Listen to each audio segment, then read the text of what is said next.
యోహాను సువార్త 3వ అధ్యాయం 3వ వచనం. ఒకడు క్రొత్తగా జన్మించితేనే గాని అతడు దేవుని రాజ్యమును చూడలేడని మీతో నిశ్చయముగా చెప్పుచున్నాను. అందుకు యేసు అతనితో అనగా ఎవరు? నికోదేముతో దేవుడు చెప్పిన మాట. స్తోత్రం దేవా, ఈరోజు ఈ యొక్క వాక్య వెలుగులు మమ్మల్ని నడిపించి బలపరచమని, విత్తపడిచిన వాక్యం వ్యర్థం కాకుండా ప్రతి హృదయంలో నాటపడి ఫలింపజేయమని యేసు నామములో ప్రార్థించి నమ్మి పొందుకొని ఉన్నాం తండ్రి, ఆమెన్. చాలా జాగ్రత్తగా గమనించాలి. అసలు బాప్తిస్మం అంటే ఏంటి? బాప్తిస్మము మనకు నూతన జన్మనిస్తుందా?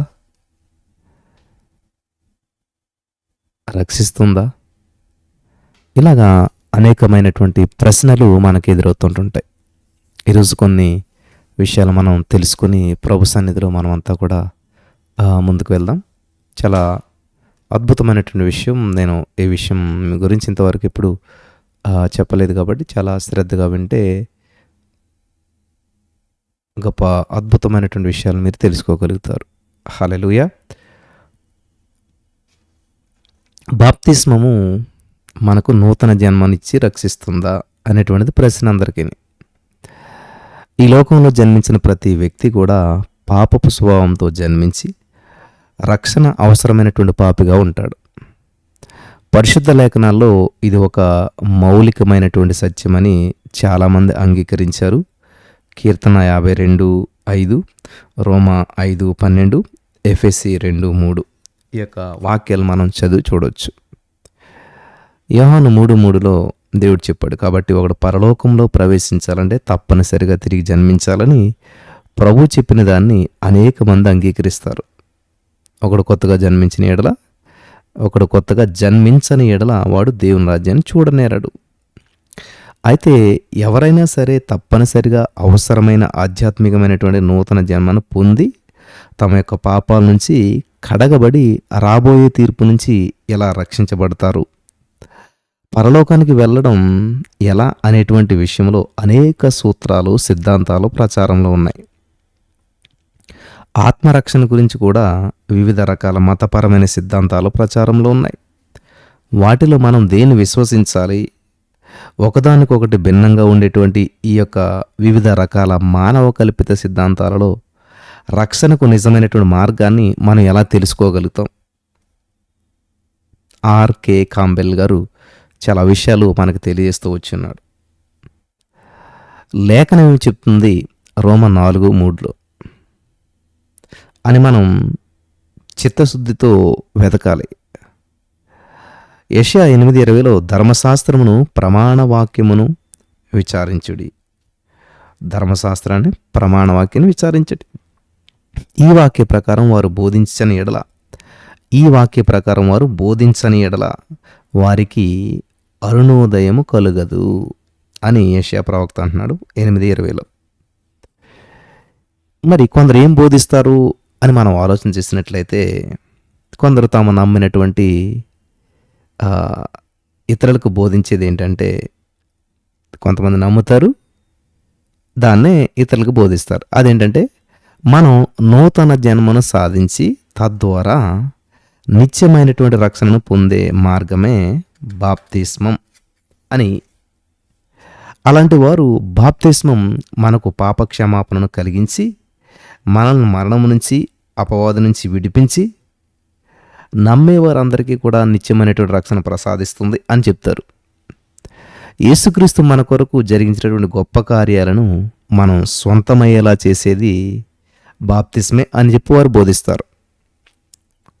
అది అంటే బాప్తిస్మం దేవుని వాక్య సహకారంతో యేసుక్రీస్తు ప్రభువారు ప్రసాదించినటువంటి కృపను మనకు అందుబాటులోకి తెచ్చి దానిని మనపై ప్రసరింపజేసి మానవులపై దానిని ముద్రిస్తుంది. లోదన్రుల యొక్క క్యాటిజం అన్నమాట, క్యాటకిజం. బాప్తిసం లేకుండా ఒక అమాయకమైనటువంటి చంటి బిడ్డ సైతం పరలోక రాజ్యంలో ప్రవేశించలేరని వారు చెప్తారు. ఈ బోధ ప్రకారం ఎవరైనా సరే బాప్తిసం పొందితే వారు మారు మనసు పొంది నూతనపరచబడి త్రియేక దేవునితో సహవాసంలోకి ప్రవేశించినట్లే. గమనించాలి. సరే, దైవికంగా స్థాపించబడినటువంటి కట్టడ ఏంటి అని మనం చూసినట్లయితే మత్తయి సువార్త 28:19 ప్రకారం బాప్తిస్మం దేవుని చేత స్థాపితమైనటువంటి ఒక శాసనం. ప్రతి ఒక్క నిజమైన దేవుని బిడ్డ దానికి లోబడవలసిందే. మత్తయి సువార్త 28:19 ప్రకారం అది సమస్త జాతుల కోసం యుగ సమాప్తి వరకు సదాకాలం మనతో ఉంటానన్న 20వ వచనం. మత్తయి 28:20. యేసుక్రీస్తు ప్రభు వాగ్దాన సంబంధమైనటువంటి వాక్యానుసారమైనటువంటి ఒక స్థిరపరచబడినటువంటి సత్యం బాప్తిస్మం. వింటున్నారా?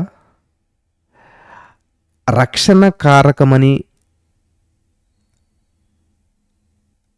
దీన్ని మనం పూర్తిగా నమ్ముతాము, బోధిస్తాము. అయితే బాప్తిస్మం రక్షణ కారకమని, మనలో నూతన జన్మను కలిగించి నిత్య రక్షణను దయచేస్తుందని లేఖనాల్లో ఎక్కడా చెప్పలేదు. బాప్తిస్మం గురించి, రక్షణ, నూతన జన్మల గురించి దేవుని వాక్యం ఏం చెబుతుందో మనం ఈరోజు పరిశీలన చేద్దాం. వింటున్నారా? బాప్తిస్మం నమ్మాలి, పొందుకోవాలి. అయితే బాప్తిస్మం రక్షణ కారకము. బాప్తిస్మమే రక్షణ కారకము. మనలో నూతన జన్మను కలిగించేటువంటి నిత్య రక్షణ దయచేస్తుంది బాప్తిస్మమే అనేటువంటిది ఎక్కడ లేఖనాల్లో చెప్పబడలేదు. మరి ఏముంది బాప్తిస్మం గురించి? ఆజ్ఞ ఏంటి అసలేని అంటే మత్తయి సువార్త 28:19లో ప్రభువు తన శిష్యులకు మీరు వెళ్ళి సమస్త జనులు శిష్యులుగా చేడి తండ్రి యొక్క, కుమారుని యొక్క, పరిశుద్ధాత్మ యొక్క నామములోనికి. గమనించాలి, తండ్రి, కుమార, పరిశుద్ధాత్మ ముగ్గురు కదా అక్కడ. తండ్రి, కుమార, పరిశుద్ధాత్మ నామము, ఒకటే నామం లోనికి వారికి బాప్తిస్మం ఇచ్చిచు నేను మీకు ఏ సంగతులను ఆజ్ఞాపించిన వాటన్నిటిని వారికి గైకొనవలనని వారికి బోధించాడని ఆజ్ఞాపించాడు. మొదట వారు సమస్త జనులను శిష్యులుగా చేయాలి. ఆ తర్వాత శిష్యులుగా మారిన వారందరికీ బాప్తిస్మం ఇవ్వాలి. మార్కు సువార్త 16:15-16 వచనాల్లో అయితే ఈ ఆజ్ఞ సువార్తను విశ్వసించడంతో ముడిపడి ఉంది. చదువుదామా? మరియు మీరు సర్వలోకమునకు వెళ్ళి సువార్తను ప్రకటించుడి. నమ్మి బాప్తిసం పొందినవాడు రక్షించబడును, నమ్మని వానికి శిక్ష విధించబడును. ఎవరైతే నమ్ముతారో వారికి బాప్తిస్మం ఇవ్వాలి. ఎవరైతే తమ హృదయాల్లో విశ్వసించారో వారికి బాప్తిస్మం ఇవ్వాలి. ఎవరైతే విశ్వసించారో వారు బాప్తిసం పొందినప్పటికీ రక్షణ పొందుతారు. గమనించాలి, ఎవరైతే తమ హృదయాల్లో విశ్వసించారో వారు బాప్తిసం పొందినప్పటికీ శిక్ష పొందుతారు. వినాలి చాలా జాగ్రత్త. ఎవరైతే తమ హృదయాల్లో విశ్వసించరో అంటే నమ్మరో, విశ్వాసం లేదు, నమ్మలేదు, కానీ బాప్తిసం పొందేశారు. ఇది చాలా జరిగేటువంటి సిద్ధాంతపరమైనటువంటి విషయాల్లో ఇక్కడ ఇదే జరుగుతుంది. నమ్మరు, అందరూ పొందారు కాబట్టి వాళ్ళు పొందేస్తారు. హృదయంలో విశ్వసించరు, వారి యొక్క విశ్వాసం ఉండదు, కానీ భయంతోటో బాప్తిస్మం పొందకపోతే నరకానికి వెళ్తామని ఏదో ఉద్దేశాలతోటి వాళ్ళు చాలామంది బాప్తిస్మాలు పొందుతూ ఉంటుంటారు. అలా ఎవరైతే విశ్వసించకుండా బాప్తిస్మం పొందారో వారు శిక్ష పొందుతారు. బాప్తిస్మం పొందేసం తప్పించుకుంటాం లేదు. ప్రియులు గమనించాలి, ఈ యొక్క వాక్యంలో చివరి భాగం రక్షణ అనేటువంటిది విశ్వసించడంపై మరి ఆధారపడి ఉంది, కానీ బాప్తిస్మం పొందటపై కాదు అని స్పష్టంగా మనకి తెలియజేస్తుంది. సుస్పష్టంగా రక్షణ అనేటువంటిది విశ్వసించడంపై ఆధారపడి ఉంది, కానీ బాప్తిస్మం పొందడంపై కాదు. అలాగే బాప్తిస్మం పొందవసరం లేదా? అక్కడికే వస్తున్నాను, జాగ్రత్తగా వినాలి. గలతీ 3:26లో చూసినట్లయితే పౌలు గారు దీనిని ధృవీకరిస్తున్నాడు. యేసుక్రీస్తునందు మీరందరూ విశ్వాసం వలన దేవుని కుమారులై ఉన్నారు. ఆ తరువాతి వచనం దేవుని కుమారులైన వారు పొందాల్సిన బాప్తిస్మం గురించి చెప్తుంది. యోహాను సువార్త 3:16, అపోస్తలుల కార్యములు 13:30 వచనాలు కూడా మీరు జాగ్రత్తగా చదవాలి. క్రీస్తునందల విశ్వాసం మాత్రమే మనల్ని రక్షించి పరలోకానికి చేరుస్తుందని అక్కడ చాలా స్పష్టంగా వెల్లడి చేయబడుతుంది. మరి అపోస్తలుల కార్యాల్లో బాప్తిస్మం గురించి మనం చూసినట్లయితే బాప్తిస్మం ఇవ్వాలన్నా మరి ఆజ్ఞాపాలన అపోస్తలుల కార్యాల గ్రంథంలో మనం చూస్తూ ఉన్నాం. పెంతెకోస్తు దినాన పేతురు యూదుల సమూహానికి, నూతనంగా మారు మనసు పొందిన వారికి, వారెవరైతే సిలువ వేసి చంపారో ఆ యేసు యొక్క పునరుత్థానం గురించి, ప్రభువుగా, అభిషక్తునిగా ఆయన హెచ్చరించబడటం గురించి గొప్ప సందేశాన్ని అందించాడు అపోస్తలుడైన పేతురు గారు. వారు తమ హృదయాల్లో నొచ్చుకొని మేమేమి చేయవలను అని అడిగారు. అప్పుడు పేతురు వారితో, మీరు మారు మనసు పొంది పాపక్షమాపణ నిమిత్తం ప్రతివాడు యేసుక్రీస్తు నామమున బాప్తిస్మం పొందడి, అప్పుడు మీరు పరిశుద్ధాత్మ వరం పొందుకుంటారని చెప్పాడు. కాబట్టి అతని వాక్యం అంగీకరించిన వారు బాప్తిస్మం పొందారు. అపోస్తలుల కార్యం 2:37, 38, 41 వచనాలు మీరు చూడవచ్చు. ఈ సందర్భంలో పాపక్షమాపణ బాప్తిస్మంతో జతపరచబడింది. అపోస్తలుల కార్యం 22:16 వచనంలో మనం చూసినట్లయితే పౌలుకు చెందిన మాటల్లో ఇదే అర్థం కనిపిస్తుంది. బాప్తిస్మం ద్వారా పాపక్షమాపణ లేక పాప ప్రక్షాళన కలుగుతుంది అనే భావనను కేవలం ఈ 2 లేఖన భాగాల్లోనే మనం చూస్తాం. వీటి గురించి మనం అతి దగ్గర శ్రద్ధగా పరిశీలించాలి. వీటి గురించి మనం చాలా దగ్గరగా జూమ్ చేసి మనం ఆలోచన చేసినట్లయితే మనం గమనిస్తే ఈ మాటలు యేసును సిలువ వేసి చంపినటువంటి దోషానికి ఎవరైతే గురయ్యారో ఆ గురైన యూదులతోనూ యేసుక్రీస్తును ఆయన సంఘాన్ని హింసించిన పౌలుతోనూ మాత్రమే చెప్పబడ్డాయి. అన్యులకు ఈ విధంగా చెప్పలేదు. ఆ యూదులు యేసును తాము సిలువ వేసినటువంటి దుష్కార్యం గురించి పశ్చాత్తాపం చెంది దాన్ని వారు తిరస్కరించినటువంటి ఆ యేసు నామంలో బాప్తిసం పొందడం ద్వారా బహిరంగంగా వెల్లడపరచాలి. ఆ విధంగా వారు బహిరంగంగా చేసిన పాపం బహిరంగంగానే ప్రక్షాళన గావించబడి బాప్తిసం ద్వారా క్షమించబడుతుంది. హల్లెలూయా. కాబట్టి పౌలు యేసును ఆయన శిష్యులను శ్రమల పాలు చేసినటువంటి దోషానికి కూడా ఇదే వర్తిస్తోంది. ఇక్కడ పేతురు సందేశాన్ని అంగీకరించిన వారు పశ్చాత్తాపం చెంది యేసే క్రీస్తుని విశ్వసించి ఆయన నామంలో బాప్తిస్మం తీసుకుని పరిశుద్ధాత్మ వరం పొంది రక్షించబడ్డారు. ఆమేన్. గమనించాలి ప్రియులారా, దేవుని ఎదుట పాపక్షమాపణ కేవలం ఎల్లప్పుడూ కూడా యేసుక్రీస్తులో విశ్వాసం ఉంచడం ద్వారా మాత్రమే కలుగుతుంది. ఆయన యందు విశ్వాసముంచు వాడెవడో వాడు ఆయన మూలముగా పాపక్షమాపణ పొందునని ప్రవక్తలందరూ కూడా ఆయనను గూర్చి సాక్ష్యమిస్తున్నారని నేను. అపోస్తలుల కార్యాలు 10:43, అపోస్తలుల కార్యాలు 3:19, 5:31, అపోస్తలుల కార్యాలు 13:38, 39 వచనాలు, ఎఫెసీ 1:7 కూడా చూడండి, ఒకసారి చదువుకోండి. అపోస్తలుల కార్యం 2:38, 22:16లో బాప్తిస్మం ద్వారా పాపక్షమాపణ అనేటువంటిది మెస్సయ్యను సిలువ వేయడం మరియు ఆయనను వెంబడించే వారిని హింసించడం అనే ప్రత్యేకమైన స్పష్టమైన బహిరంగ దోషానికి చెందిన పాపక్షమాపణ గురించి చెప్తుంది. అది ఆ ప్రత్యేకమైనటువంటి గొప్ప పాపాలకు కావలసినటువంటి బహిరంగ క్షమాపణ, ప్రక్షాళన, వాటి గురించి ప్రస్తావిస్తున్నది అనమాట. అది యూదులకే చెందింది కానీ అన్యులకు కాదు. ఈ విధంగా పై లేఖన భాగాలతో ఈ యొక్క వివరణ సరిపోతుంది. దానినే మనం దేవుని ఎదుట పొందవలసిన పాపక్షమాపణను భావిస్తే అది అపోస్తలుల కార్యం 10:43 ఇంకా పాపక్షమాపణ గురించి ఇతర లేఖనాలతో విభేదించాల్సి వస్తుంటుంటుంది. ఇది సాధ్యం కాదు, ఎందుకంటే పరిశుద్ధ లేఖనాలలో విభేదాలు లేదా వైరుధ్యాలు లేనేలేవు. అపోస్తలుల కార్యాల్లో ఆ తర్వాత ఫిలిప్పు సమరయ ప్రాంతానికి వెళ్ళి అక్కడ వారికి యేసుక్రీస్తుని గురించి ప్రకటించాడు. వారు ఫిలిప్పు చెప్పింది నమ్మి పురుషులు స్త్రీలు బాప్తిస్మం పొందారు. అపోస్తలుల కార్యం 8:12లో సీమోన్ అనేటువంటి మనుషుడు కూడా నమ్మినట్లుగా ప్రకటించి బాప్తిస్మం పొందాడు. అయితే త్వరలోనే అతని హృదయం దేవుని ఎదుట సరిగా లేదని బయలుపడింది. పేతురు అతనితో నీవు ఘోర దుష్టత్వంలోనూ దుర్నీతి బంధకంలో ఉన్నట్లు కనబడుచున్నదని చెప్పి మరి అతడు అప్పటికి బాప్తిస్మం పొంది ఉన్నప్పటికీ కూడా నాశనానికి లోనై ఉన్నాడని చెప్పాడు. 13వ వచనం, 20-23 వచనాలు మీరు కూడా చదవచ్చు. ఈ వృత్తాంతం బాప్తిస్మం అనేటువంటి ఒక వ్యక్తికి నూతన జన్మనిచ్చి అతనిని నిత్య రాజ్యానికి అనగా పరలోక రాజ్యానికి అర్హుడిగా చేస్తుందనే సిద్ధాంతాన్ని నిర్ద్వందంగా తిరస్కరిస్తూ ఉన్నదనమాట. కాబట్టి బాప్తిస్మం పొందేశారు పరలోక రాజ్యం వెళ్ళిపోతారు అనేటువంటి దానికి ఇక్కడ మనం ఆలోచన చేయాలి. చాలామంది బాప్తిస్మం పొందేశాం అయిపోయిందో పని అయిపోయింది అన్నట్టుగా కాకుండా అది చాలా జాగ్రత్తగా కాపాడుకోవాల్సిన బాధ్యత, దానికి తగినటువంటి జీవితం జీవించవలసిన బాధ్యత ఉన్నది. ఈరోజు నీతో దేవుని దగ్గరికి వస్తే సమస్యలు పోతాయి, అప్పులు తీరుతాయి, ఉద్యోగం వస్తుంది, పెళ్ళి అవుతుంది, ఇదే కాన్సెప్ట్ తోటి దేవుని దగ్గరికి వచ్చినట్లయితే అది జరగవచ్చు. కానీ అత్యధిక కాలం దేవుని సందులో కొనసాగలేవు. అత్యధిక కాలం దేవుని నామాన్ని మహింపరచలేం. వింటున్నారా?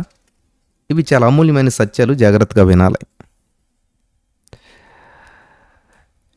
ఇక్కడ అదే అధ్యాయంలో ఇథియోపియా దేశం నుంచి ఆత్మదాహంతో వచ్చి యేసుక్రీస్తుని అంగీకరించి, యేసుక్రీస్తుని గురించి, మన పాపాల కోసం ఆయన పొందిన శ్రమల గురించి యెషయా గ్రంథం 53వ అధ్యాయం శ్రద్ధగా చదువుతున్నటువంటి వ్యక్తిని గురించి వివరించబడింది. ఫిలిప్పు అతనికి అందించినటువంటి శుభ సందేశాన్ని అతడు ఆతృతతో ఆస్వాదించాడనటంలో ఏ విధమైన సందేహం లేదు. దేవుని వాక్యాన్ని వినడం ద్వారా కలిగేటువంటి విశ్వాసం అతని ఆత్మలో పనిచేసి అతడు యేసుక్రీస్తును నమ్మి ఆయనను అంగీకరించేలా చేసింది. అతడు యేసుక్రీస్తునందలి అంతరంగ విశ్వాసాన్ని బాప్తిస్మం అనేటువంటి బహిరంగ సత్య ద్వారా వ్యక్తపరచాలని చెప్పి కోరుతున్నాడు. ఫిలిప్పు వెంటనే అతని యొక్క విన్నపాన్ని అంగీకరించి వారిద్దరూ కూడా నీటిలోకి దిగారు. ఆ నూతన విశ్వాసి బాప్తిసం పొంది సంతోషిస్తూ తన త్రోవను వెళ్ళిపోయాడని మరి ఇక్కడ 27వ వచనం నుంచి 39వ వచనం వరకు మనం చదువుతూ ఉన్నాం. అపోస్తల కార్యాలు 10వ అధ్యాయం 16వ అధ్యాయంలో మనం చూసినట్లయితే సువార్త అన్యజనులకు ప్రకటించబడింది. వారు నమ్మి బాప్తిస్మం పొందారు, పరిశుద్ధాత్మను పొందారు. రక్షణ పొందుటకు నేనేమి చేయవలనని ఆతృతతో జైలు అధికారి అడిగిన ప్రశ్నకు ఇవ్వబడిన జవాబు, ప్రభువైన యేసుక్రీస్తునందు విశ్వాసం ఉంచుము, అప్పుడు నీవును నీ ఇంటి వారిని రక్షణ పొందుదురు. అపోస్తల కార్యాలు 16:31. ఈ వచనంలో రక్షణ పొందడానికి బాప్తిస్మం యొక్క అవసరత గురించి ప్రస్తావన లేనేలేదు. అయితే వారు యేసుక్రీస్తులో విశ్వాసం ఉంది, బాప్తిస్మం పరిశుద్ధాత్మను పొంది రక్షించబడినప్పుడు వారు యేసుక్రీస్తులోనికి బాప్తిస్మం పొందడం ద్వారా బహిరంగంగా సాక్ష్యం ఇచ్చారు. బాప్తిస్మం అనేటువంటిది ఏంటంటే పబ్లిక్ ఎవిడెన్స్, పబ్లిక్ ప్రూఫ్ అన్నమాట, బహిరంగ నిర్ధారణ. ఈరోజు మీరు ఒక వ్యక్తి ఇష్టపడ్డారు, మనసులు కలిసాయి, అంత బాగానుంది, మాట్లాడుకుంటున్నారు, అంత బాగానే ఉంది. మరి ఇంక పెళ్ళి ఎందుకు? పెళ్ళి అనేటువంటిది ఏంటంటే ఒక పబ్లిక్ ప్రూఫ్ అనమాట, ఒక ఎవిడెన్స్ అనమాట, బహిరంగ అంగీకారం అంటారు. అంటే అందరి ఎదుట కంటికి కనిపించేటువంటి ఒక ఒప్పందమే ఈ యొక్క వివాహం. యాక్చువల్గా మనసులు కలిసే, మాటలు కలిసి అన్నీ ఒకేపోయినాయి. కానీ అందరిని పిలిచి బహిరంగంగా ఈమె నా భార్య, ఈమె నా భర్త అని చెప్పి పబ్లిక్ ప్రూఫ్ అనమాట అది. అలాగే నీటి బాప్తిస్మం అనేటువంటిది ఏంటంటే ఒక ప్రూఫ్, పబ్లిక్లో ఒక ప్రూఫ్ అనమాట అది. నేను యేసు ప్రభువును సొంత రక్షణగా అంగీకరించేశాను, నేను మనసులో ఎప్పుడో గ్రహించాను, కానీ అది పబ్లిక్ ప్రూఫ్ అనమాట. చూడండి, ఒక వ్యక్తి వివాహం చేసుకోకముందు వాళ్ళిద్దరు తిరుగుతుంటే రకరకాల మాటలు అనుకుంటారు. ఎప్పుడైతే అందరికీ తెలిసేలాగా ఒక పబ్లిక్ ప్రూఫ్, అందరిలో ఒక రింగ్ తొడగటము, మరి వివాహం జరగడం చేశాక ఇంకా వాళ్ళు ఎలా తిరిగినా ఏం చేసినా వాళ్ళిద్దరు భార్య భర్తలు గట్టి ఎవరేమన్నారు. అలాగే నువ్వు బాప్తిస్మం అనేటువంటిది పబ్లిక్గా పొందినప్పుడు నువ్వు ప్రూఫ్ అవుతుంది అనమాట. పబ్లిక్ ప్రూఫ్ బాప్తిస్మం అనేటువంటిది.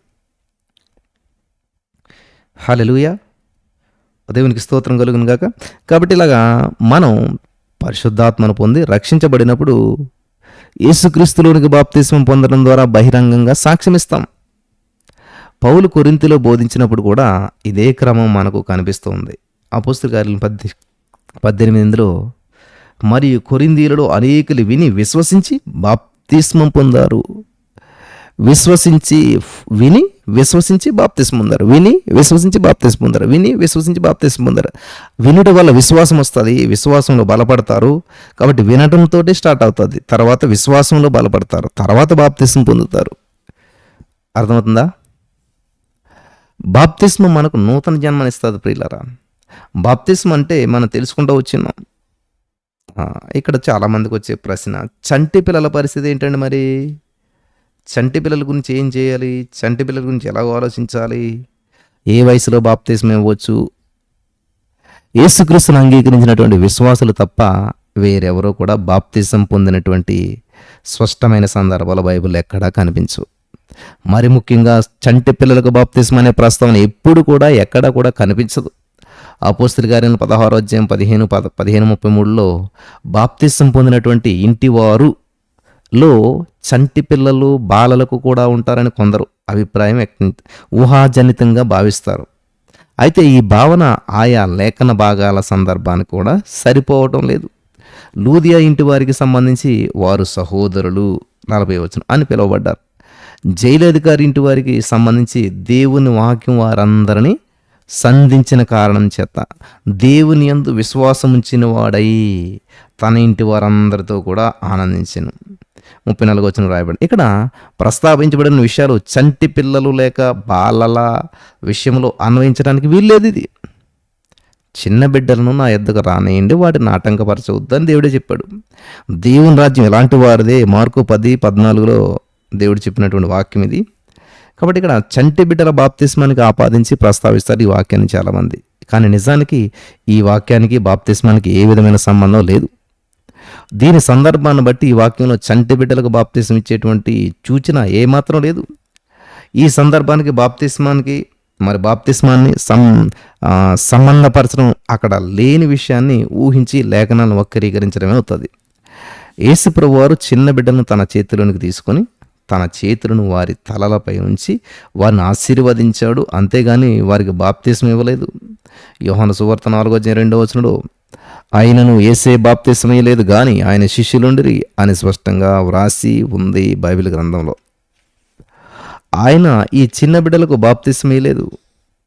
ఆ పని చేయమని చెప్పి ఇతరులను కూడా కోరలేదు. దేవుని రాజ్యం ఇలాంటి వారిదే అని మాత్రమే ఆయన చెప్పాడు. బాప్తిస్మం యొక్క సిద్ధాంతపరమైనటువంటి భావం ఏంటి? బాప్తిస్మం యొక్క సిద్ధాంతపరమైనటువంటి అర్థం, దాని యొక్క ఉద్దేశం రోమా 6:3-4-5 మనం చూడగలుగుతాం. యేసుక్రీస్తులోనికి బాప్తిస్మం పొందినటువంటి మనం అందరం కూడా ఆయన మరణంలోనికి బాప్తిస్మం పొందుతామని మీరు ఎరుగరా? కాబట్టి తండ్రి మహిమ వలన క్రీస్తు మృతుల్లోంచి ఎలాగో లేపబడిన అలాగే మనము కూడా నూతన జీవం పొందిన వారే నడుచుకున్నట్లు మనం బాప్తిస్మం వలన మరణంలో పాలు పొందుటకై ఆయనతో కూడా పాతిపెట్టబడింది. ఆయన మరణము యొక్క సాదృశ్యమందు ఆయనతో ఐక్యము గలవారమైన ఎడల గమనించాలి. ఆయనతో ఐక్యం గలవారమై ఉంటామంటాం. కాబట్టి ఈ యొక్క వచనాల ద్వారా బాప్తిస్మం అనేటువంటి యేసుక్రీస్తుతోనూ మన కొరకు ఆయన పొందిన మరణంతోనూ బహిరంగంగా అన్వయించుకోవడం అన్నమాట. అది ఆయనతో కూడా పాతిపెట్టబడటం, నీటిలోనికి ప్రవేశించి దానిలో మునగటం అర్థం ఆయన మరణంలోనికి మనం ప్రవేశించడమే. అది మన కోసం ఆయన పొందిన మరణానికి సాదృశ్యం. కాబట్టి బాప్తిస్మం పొందే వ్యక్తి తాను పాపినని మరణానికి తగిన వాడనని అంగీకరిస్తూ ఉన్నాడు. యేసుక్రీస్తు ప్రియులరా, మరి క్రీస్తు ప్రవేశించిన మరణంలోనికి తనను తాను సూచనప్రాయంగా ఉంచుకొని తన యొక్క పాపాల కోసం యేసుక్రీస్తు పొందిన మరణంలోనికి తన విశ్వాసాన్ని బహిరంగంగా ఒప్పుకుంటున్నాడు. పాత పాప పురుషుణ్ణి మరణం స్థానంలో ఉంచుకోవడం ద్వారా ఆ వ్యక్తి యేసుక్రీస్తుతో కూడా చనిపోయాడు అని 8వ వచనం ప్రకటిస్తున్నాడు అన్నమాట. ఇక్కడ నీటిలో నుంచి పైకి రావడం పునరుత్థానానికి సాదృశ్యంగా ఉంది. అది బాప్తిస్మం పొందిన వ్యక్తి తాను యేసుక్రీస్తులో ఒక నూతనమైన సృష్టిని, ఇప్పుడు ఒక నూతనమైన జీవితాన్ని, అంటే క్రైస్తవ జీవితాన్ని జీవిస్తున్నానని చెప్పి ప్రకటించడం. బాప్తిస్మం నూతన జీవాన్ని కలిగించదు. అది కేవలం ఆ నూతన జీవం నీలోనే ఉన్నదని, దానిలో నడవడం నీ యొక్క ఉద్దేశమని ప్రకటించడం మాత్రమే. 1 పేతురు 3:21 బాప్తిస్మం మన శరీర మాలిన్యము తీసివేయుట కాదు కానీ యేసుక్రీస్తు పునరుత్థాన మూలంగా దేవుని విషయము నిర్మలమైన మనసాక్షినిచ్చు ప్రత్యుత్తరమే అని చెప్తూ ఉన్నది. బాప్తిస్మము వేటినైతే సూచిస్తూ ఉన్నదో క్రీస్తు యొక్క ఆ మరణ పునరుత్థానాలే ఆత్మను రక్షించగలవు. ఇక్కడ పేతురు ఉద్దేశమే అదేనమాట. మరి మనం ఎలా తిరిగి జన్మిస్తాం? ఇది ఒక ప్రశ్న, చాలామందికి ఉండేటువంటి ప్రశ్న. మరి ఈరోజు ఇవన్నీ కూడా క్లారిటీ చేసుకుందాం మనం అంతా కూడాను. ఈ యొక్క ప్రియులు గమనించాలి, ఈరోజు మనం ఈ యొక్క వర్తమానంలో నేను చెప్పినటువంటి విషయం స్టార్టింగ్లో నూతన జన్మ అనేటువంటి మరి అంశం గురించి యోహాను సువార్త 3:5-7 ప్రభు ఒకడు నీటి మూలంగా ఆత్మ మూలంగా జన్మించిందని కానీ దేవుని రాజ్యంలో ప్రవేశించలేదు, మీరు కొత్తగా జన్మించవాలని పలికారు. కొంతమంది నీటి మూలంగానో ఆత్మ మూలంగానో అంటే అర్థం బాప్తిస్మమే అంటారు. బాప్తిస్మంలో ఉన్నటువంటి నీటిని, ఆ నీటిలోనే ఉన్నటువంటి దేవుని వాక్యాన్ని ఉపయోగించి దేవుని ఆత్మ ఆ వ్యక్తిని పునరుజ్జీవింపజేస్తాడు. అప్పుడు ఆ వ్యక్తి తిరిగి జన్మిస్తాడు. కొంతమంది బోధకుల యొక్క ప్రకారం ఇదే నూతన జన్మ. కానీ నూతన జన్మ గురించి బైబిల్ స్పష్టంగా ఏమని ప్రకటిస్తుందంటే నీటి మూలంగాను ఆత్మ మూలంగాను అనే మాటలకు అర్థాన్ని మనం ఏ విధంగా వర్ణిస్తాం, ఏ విధంగా నిర్ణయిస్తాం? అంటే 2 పేతురు 1:20 చూసినట్లయితే మనకు సహాయకరమైనటువంటి ఒక సూత్రం ఉంది. ఒకడు తన ఊహను బట్టి చెప్పుట వలన లేఖనంలో ఏ ప్రవచనము పుట్టదని మీరు గ్రహించుకొనవలెను. దీని అర్థం ఏమిటంటే, బైబిల్లో ఒక లేఖన భాగానికి వివరణ ఇచ్చేటప్పుడు ఆ అంశం గురించి బైబిల్లో మరో చోట ఉన్న లేఖనానికి సంబంధం లేకుండా దాని గురించి వ్యాఖ్యానించకూడదు. అలాగే దానికి మన సొంత వివరణ చేర్చకూడదు. బైబిల్ దాని గ్రంథకర్త అయిన పరిశుద్ధాత్మ శక్తితోటే, వెలిగింపుతోటే తనను తాను వివరించుకుంటుంది. హల్లెలూయా. ఒక లేఖన భాగం మరొక దానిపై వెలుగును ప్రసరింపజేస్తుంది. నూతన జన్మ గురించి బైబిల్లో మరో చోట ఏం చెప్తుందంటే, యోహాను సువార్త 3 మరి అక్కడ చూసినట్లయితే తిరిగి జన్మించడం గురించి ప్రభువే వివరించాడు. సిలువలో మరి పైకెత్తబడినటువంటి మనిషి కుమారునిలో విశ్వాసం ఉంచడం గురించి ఆయన మాట్లాడాడు. అలాగే విశ్వసించు ప్రతి వాడును నశింపక, హల్లెలూయా, విశ్వసించు ప్రతివాడును నశింపక, ఎంత అద్భుతంగా ఉందో చూసారా. ఎవరంటే విశ్వసించు ప్రతివాడు నశింపక, ఆయన ద్వారా నిత్య జీవం పొందినట్లు మనిషి కుమారుడు ఎత్తబడవలను. 15 అక్కడ మీరు గమనించారా, ఇక్కడ ఆయన బాప్తిస్మం గురించి ఏమీ ప్రస్తావించలేదు. ఎవరైతే యేసుక్రీస్తును అంగీకరించి ఆయన నామంలో విశ్వాసం ఉంచుతారో వారే దేవుని కుమారులని యోహాను సువార్త 1:12 మనం చదువుకుంటూ వచ్చాం. వారు దేవుని వలన పుట్టినవారే గాని రక్త మాంసం వలన శరీరెచ్చి వలన మనుష్యమైన పుట్టినవారు కాదు. 13 యేసే క్రీస్తు అయ్యున్నాడని నమ్ము ప్రతి వాడును దేవుని మూలంగా పుట్టి ఉన్నాడు. యోహాను సువార్త 5:1 మొదటి యోహాను 5:1. కాబట్టి ఇక్కడ నూతన జన్మ రక్షకుడైనటువంటి యేసుక్రీస్తునందు విశ్వాసం ఉంచి ఆయనను అంగీకరించడం ద్వారానే కలుగుతుంది. అది మానవ చిత్తం లేక ప్రయత్నాల వల్ల కాక కేవలం దేవుని వలనే కలుగుతుంది. కాబట్టి మానవునిచే నిర్వర్తించబడేటువంటి బాప్తిస్మం కూడా నూతన జన్మను సంపాదించి పెట్టలేదు. పౌలు గారు కొరింథీయులతో సువార్త ద్వారా నేను మిమ్మల్ని కంటేని 1 కొరింథీ 14:15 అంటున్నాడు. యాకోబు ఆయన సత్యవాక్యం వలన మనలను తన సంకల్పం ప్రకారం కనెను. యాకోబు 1:8. పేతురైతే మరింత స్పష్టంగా మీరు క్షయ బీజం నుంచి కాక శాశ్వతమగు జీవం గల దేవుని వాక్యం మూలంగా అక్షయ బీజం నుంచి పుట్టినవారు. మీరు ప్రకటించబడిన సువార్త వాక్యం ఈ వాక్యమే. 1 పేతురు 1:22-24. కాబట్టి నూతన జన్మ మన ఆత్మలో విశ్వసించబడినటువంటి సువార్త అనేటువంటి దేవుని వాక్యము ద్వారానే మనకు అందించబడుతుంది అని పై వచనాలు మనకు బోధిస్తున్నాయి. కాబట్టి మనలో నూతన జన్మను కలిగించడానికి దేవుని యొక్క ఆత్మ ఉపయోగించేటువంటి కృపా సాధనం దేవుని వాక్యమే కానీ బాప్తిస్మం కాదు. దీనిని అనుసరించి నీరు దేవుని వాక్యానికి సాదృశ్యంగా ఉన్నదానికి రుజువుగా ఎఫెసీ 5:22 వాక్యముతో ఉదక స్నానం చేత అని వ్రాయబడి ఉంది. ఈ విధంగా వాక్యాల వెలుగులో యోహాను సువార్త 3:5 ఉన్నటువంటి నీటి మూలంగాను ఆత్మ మూలంగాను, థ్యాంక్ యూ జీసస్, ఏం చేయాలంటండి, నీటి మూలంగాను ఆత్మ మూలంగాను. ఇక్కడ కొన్ని విషయాలు మనకు అర్థం కాలేదని చెప్పి మనం మన యొక్క అర్థాలను ఆపాదించుకోకూడదు. ఇక్కడ చాలా అద్భుతమైనటువంటి సత్యాలను పరిశుద్ధాత్మ దేవుడు మనకి తెలియజేస్తూ ఉన్నాడు. హల్లెలూయా. దేవునికి మహిమ కలుగును గాక. హల్లెలూయా. కాబట్టి నీటి మూలంగాను ఆత్మ మూలంగా అనేటువంటి పదాలకు ఒకే వివరణ సాధ్యమవుతుంది. నీరు దేవుని వాక్యానికి అనగా దేవుని ఆత్మ ఒక విశ్వాసిలో నూతన జన్మ కలిగించడానికి ఉపయోగించే క్రీస్తు సువార్తకు సూచనగా ఉంది. దేవుని రాజ్యంలో ప్రవేశించడానికి అవసరమైనటువంటి నూతన జన్మ దేవుని వాక్యం ద్వారా కలిగి దేవుని ఆత్మశక్తి వెలిగింపు ద్వారా మన ఆత్మకు ఆపాదించబడుతుంది. లేఖనానుసారమైనటువంటి క్రమం ఇదే. దీనిలో బాప్తిస్మాన్ని చేరిస్తే దీని యొక్క సామర్థ్యం చెదిరిపోయి వైరుధ్యాలపై రేకెత్తుతాయి. బాప్తిస్మం ద్వారా నూతన జన్మ కలుగుతుంది అని బోధించే వ్యక్తులు ఉపయోగించే మరో వాక్యాన్ని మనం గమనించాలి. మనం నీతిని అనుసరించి చేసిన క్రియల మూలంగా కాక తన కనికరము చెప్పుననే పునర్జన్మ సంబంధమైన స్నానము ద్వారాను పరిశుద్ధాత్మ మనకు నూతన స్వభావం కలుగజేయడం ద్వారాను మనల్ని రక్షించను. తీతు 3:5 ఉన్నటువంటి మాట ఏంటంటే స్నానము ద్వారా అంటే బాప్తిస్మమే అని చెప్పి చాలామంది నమ్ముతూ బాప్తిస్మం పొందుతూనే పరలోక రాజ్యంలో మనం ప్రవేశిస్తామని చెప్పి దీన్ని తీసుకుంటుంటారు అన్నమాట. ఇక్కడ పునర్జన్మ సంబంధమైన స్నానం అంటే బాప్తిస్మం అని చెప్పి వారు వాదిస్తూ ఉంటుంటారు. కానీ ఈ వచనం మనం మన క్రియల లేక మరి ఇంకెవరి క్రియల వలన కాకుండా కేవలం దేవుని కృప వలననే దేవుని ఆత్మచేత రక్షించబడి నూతన జన్మను పొందుతాము అని స్పష్టంగా బోధిస్తుంది. ఈ వచనంలో ప్రియులరా నీటి బాప్తిస్మాన్ని మరి అక్కడ చొప్పించడం, నీటి బాప్తిస్మాన్ని చొప్పించడం నిష్ప్రయోజనమైనటువంటి మరి ఆధారహితమైనటువంటి మానవుని ఊహ మాత్రం అవుతుంది. పౌలు అపోస్తలుల కార్యం 17:2 చేసినట్లుగా లేఖనాల్లో నుండి దృష్టాంతం ఎత్తి చెప్పడం కాక కేవలం తర్కం కోసమే లేఖనాలలోనికి ప్రవేశించడం అవుతుంది. ప్రియులారా గమనించాలి. ఓపిక పట్టండి, ఇంకొక 5 నిమిషాల్లో నేను ముగిస్తాను. నీతి కార్యాలు అంటే ఒక వ్యక్తి రక్షణ పొందినప్పుడు అతడు నిత్య జీవాన్ని, పాపక్షమాపణ పొందడం మాత్రమే కాకుండా పరిశుద్ధాత్మ అతనిలోనికి ప్రవేశిస్తాడు. విన్నారా? అతనిలో ఉండే పరిశుద్ధాత్మ బోధకుడు, గమనించాలి, అతనిలో ఉండే పరిశుద్ధాత్మ బోధకు నడిపింపుకు స్పందించే ఒక నూతన స్వభావం అతనికి ఇవ్వబడుతుంది. ఆ విధంగా యేసుక్రీస్తులో ఒక నిజమైనటువంటి విశ్వాసి కృప ద్వారా ప్రజలు తమ మంచి క్రియలను చూచి తన పరలోకపు తండ్రిని మహిమపరిచే విధంగా తన వెలుగును ప్రకాశింపజేస్తాడు. మత్తయి 5:16.